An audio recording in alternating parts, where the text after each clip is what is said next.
So you had a great idea, almost a world-changing idea, I would say. Tell us a little bit about that idea.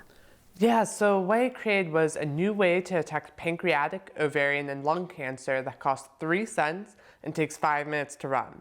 This makes it 168 times faster, over 26,000 times less expensive, and over 400 times more sensitive than our conventional methods of detection, but also it can detect the cancers in the earliest stage, when someone has close to 100% chance of survival. And so far it is over 90% accuracy at detecting these cancers. And all it really is this tiny sheet of paper that's about the size of a diabetic test strip.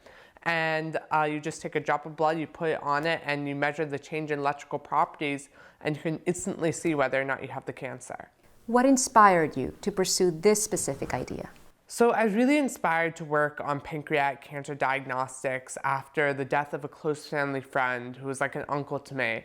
And what happened is when I was about 13, he passed from pancreatic cancer. It was just detected too late. And that's really the case with the vast majority of pancreatic cancers. 85% of them are diagnosed late, when patients have less than a 2% chance of survival.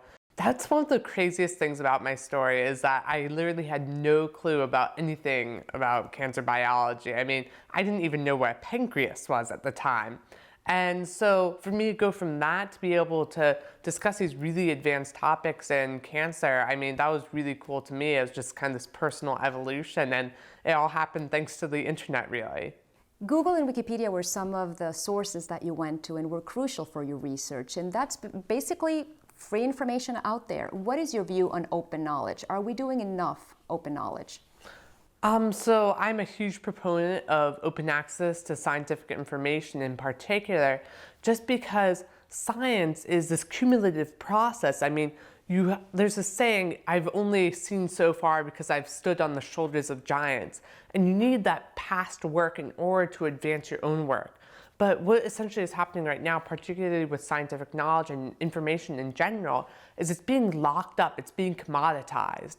And what's happening is we're placing paywalls on it. That means like you have to pay $35 or some large fee in order to get access to a single article. And this exponentially raises the cost of doing scientific research and innovating, because it makes it such that it's like this cost of entry barrier to being able to do science. You have to like pay some huge amount of money in order to get the background information that's necessary to innovate. Did you run into situations where you were trying to research and you found that you needed to pay for an article or the information was not publicly available? Yeah, I've constantly run into that, and that was one of the major problems throughout my research. I mean, I had to come up with all these different ways of like pirating articles and stuff, and to be forced to almost like be like this illegal criminal, like having to like steal these scientific articles. I mean, that's really demeaning, especially for a young scientific researcher. I mean, what type of message are we sending to our youth when we're saying, oh, you have to steal in order to be able to do scientific research? I mean, that's not a right message to me. And I think that we have to change this such that anyone, regardless of where they're from, should have access to scientific information, because knowledge shouldn't be a commodity and science shouldn't be a luxury. It should be a basic human right that anyone can do. You've coined the term knowledge democracy. Tell us what that means. So right now we're actually living in a knowledge aristocracy, where only 0.008% of the world's population. Those are the only people who can access scientific information. That's like taking 80 people off the street of New York City and saying, you guys, out of the tens of millions of people out there, you guys are the only ones allowed to access scientific information. Everyone else, too bad for you. And then you have 85% of the world's population, 5.5 billion people, who lack access to the internet whatsoever and are living in knowledge poverty.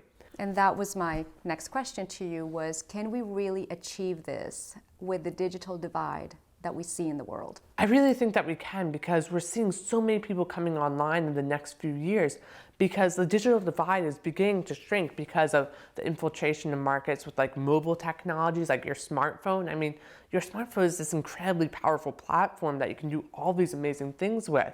I mean, you have so much information in the palms of your hands with that. And so by having that, we're going to have so many people coming online, and we'll see those numbers of people who aren't connected begin to fall. And then at the same time, we have this massive movement towards open access publishing, where regardless of where you're from, you can access that scientific information and thus can do scientific research. And it's really breaking down the barriers to innovation such that anyone can innovate.